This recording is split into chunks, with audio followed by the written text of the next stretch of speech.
Hello. For this week's practice problems, the first problem we're going to run into is discussing implicit versus explicit costs. It's going to ask you to calculate the accounting profit versus economic profit. The problem is going to give you some information. It's going to give you an individual who runs their own company. And they're going to say he hires a helper at $14,500 per year, pays annual rent of $7,500 for his shop, spends $18,000 per year on materials, $40,000 of his own funds invested in equipment, pottery, wheels, kilns, and so forth. That could earn $5,000 per year if he invested it.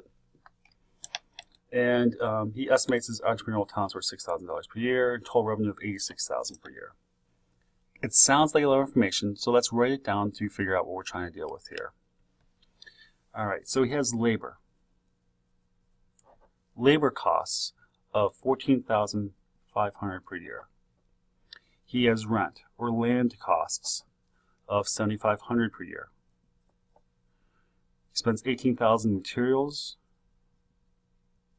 or resources, $18,000. And then he also gives information saying that he has $40,000 of his own funds invested, that he could earn $5,000 a year if he alternately invested. So an alternate investment of his resources would give him $5,000 per year. Additionally, he was an alternate work opportunity could get $23,000 per year. And he estimates his entrepreneurial ability to be valued at $6,000 per year. It also finally gives you the total revenue for the year of $86,000. So that's information you're given to start the assignment. So the first thing it's going to ask you to do is to calculate the accounting profit. Well, we calculate accounting profit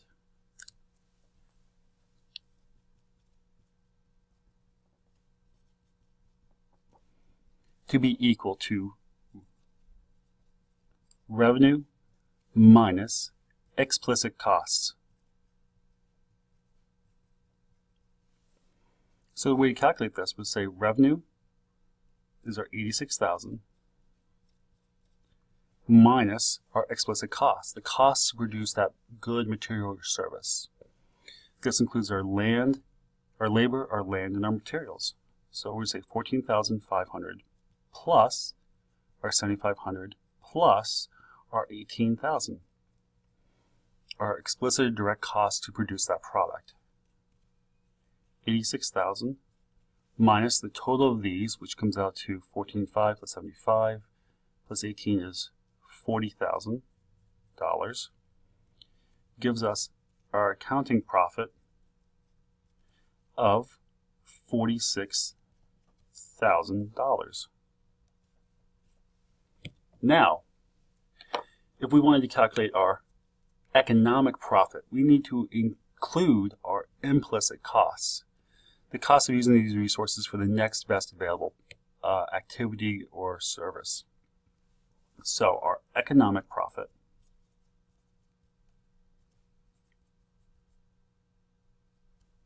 is equal to, again, our revenue minus our explicit costs minus our implicit costs. So our implicit costs are then the alternative investment of our resources, our alternative work ability, and our entrepreneurial ability that we have. So we're going to say it's again our $86,000. Explicit costs will be the same, so that's just going to be our $40,000 minus our implicit costs. Again, our implicit costs would then be the $5,000 for the alternative investment of our resources, the $23,000 for our alternative work ability, and our $6,000 for our entrepreneurial ability. $86,000 minus $40,000 minus $5,000 plus $6,000, $11,000, $23,000 is equal to $34,000. This gives us economic profit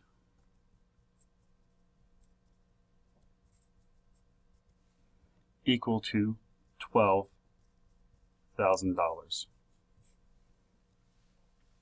And that is the first problem.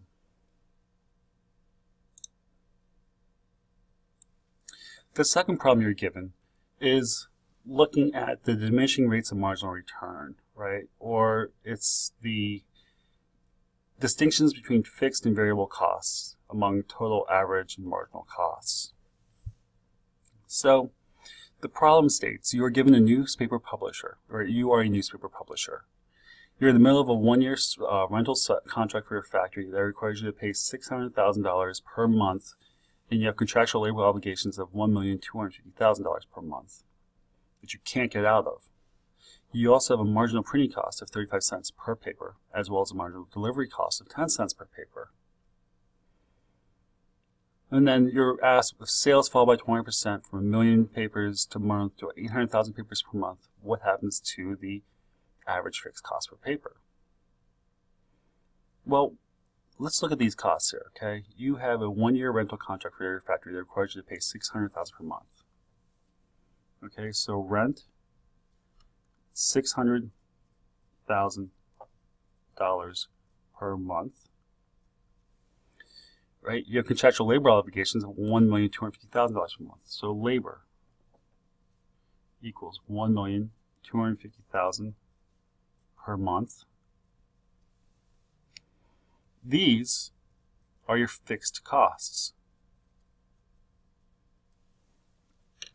We can then look at our variable costs, right? Your marginal printing cost of 35 cents per paper. So printing is equal to 35 cents per paper. And your delivery is equal to 10 cents per paper. These are your variable costs. So it's asking you, if sales fall by 20% from 1 million papers per month to 800,000 papers per month, what happens to the average fixed costs? Well, we can say that our average fixed cost for 1 month, right? So what's the cost if we divide it out by the quantity?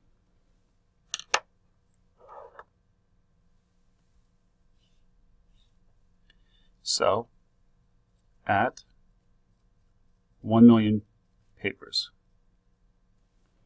okay, average fixed cost is equal to our total fixed costs divided by our quantity. In this case, our total fixed costs are 600,000 plus our 1.25 million, so it's equal to $1.85 million divided by the quantity of 1 million gives us an average fixed cost of $1.85 per paper. So what happens if we go to 800,000 papers? Well, that's a 20% decrease. So let's figure it out. This term, our average fixed cost, again is equal to our total fixed cost divided by our quantity. Total fixed costs don't change depending on the number of quantity we have. Our fixed costs are fixed at any given quantity. So our fixed costs are the same, 1.85 million divided by our new quantity of 800,000 gives us a new average fixed costs of $2.31. We can see when we compare these two numbers that the price actually increases, right? The price rises. Now, does anything happen to the marginal costs for the printing of each and the delivery of each if we reduce from 1 million papers down to 800,000? No. Our marginal cost does not change at all. So, what would happen to the minimum amount that we have to charge to break even on these costs? Well, to break even on the cost before, right? So at 1 million papers sold, right, we had total fixed costs, total fixed, I'll use the average fixed cost. Right, so we had the average fixed cost of $1.85 and we have the average marginal cost or variable cost at our 35 cents plus our 10 cents, which is 45 cents per paper, means we had to charge at least $2.30 to break even. Conversely, now at 800,000 papers, right, we have an average fixed cost of $2.31, and we have our average variable cost of still, it's the 35 cents per paper and 10 cents per paper, of 45 cents, means we have a new cost of $2.76. So we must increase our minimum charge, right, to break even on our costs from $2.30 to $2.76 if we sell fewer papers to make up for the loss in revenue to pay for those fixed costs.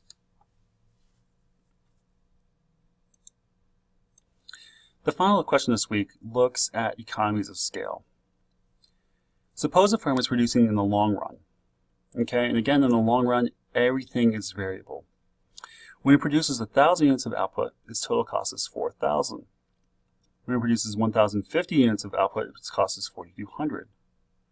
When it produces 1,100 units of output, its cost is $4,400. So let's look at what our average cost is. Okay, so we have some quantity we're producing, right? We have our total cost, and then we're going to look for our average, right? Our average cost. So in this scenario, we're given 3 examples. When we produce 1,000 units of output, our total cost is $4,000. When we produce 1,050, our total cost is $4,200. When we produce 1,100, our total cost is $4,400. Well, we can calculate our average cost, right? It's going to be our 4,000 divided by Q. So again, average cost is equal to our total cost divided by our quantity. In this case, our average cost per unit is $4. In this case, our average cost per unit is, again, $4, and in this case, our average cost per unit is, again, $4. Based on the information, right, the firm is experiencing constant returns to scale. As we increase one, the other increases by an equal percentage. All right, so it's our $4 is equal to $4, which is equal to our $4 at various levels, means we have a constant return to scale.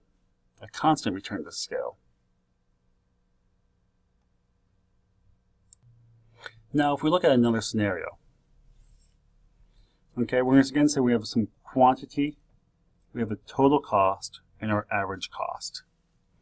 So, say in this scenario now we have a firm producing in the long run. It produces, say, 2,000 units of output, cost is $6,000.